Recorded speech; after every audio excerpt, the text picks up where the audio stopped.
àǹfààní ẹ̀yin olólùfẹ́ mi gbogbo nílé lóko àti lẹ́yìn odi. Ìwọ tó bá fẹ́ mọ̀ nípa ìràwọ̀ rẹ, January 20 sí February 18 ìràwọ̀ afẹ́fẹ́ ni. February 19 sí March 20 ìràwọ̀ omi ni.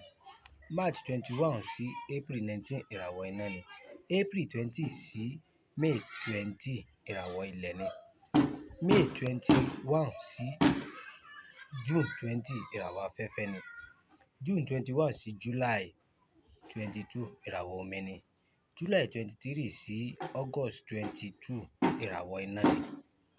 August 23 sí September 22 ìràwọ̀ ilẹ̀ ni. September 23 sí October 22 ìràwọ̀ afẹ́fẹ́ ni. October 23 sí November 21 ìràwọ̀ omi ni. November 22 sí December 21 ìràwọ̀ iná ni. December 22 sí January 19 ìràwọ̀ ilẹ̀ ni.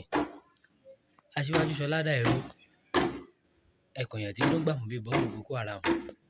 Ẹ pè mí sórí aago 081 64 51 4025 fún ìwọ tí o bá fẹ́ wádìí kíkún nípa ìràwọ̀ rẹ, irú oúnjẹ tó yẹ kó mọ jẹ, irú aṣọ tó yẹ kó mọ wọ̀, irú ilé tó yẹ kó mọ gbé, irú iṣẹ́ tó yẹ kó mọ ṣe. Ire.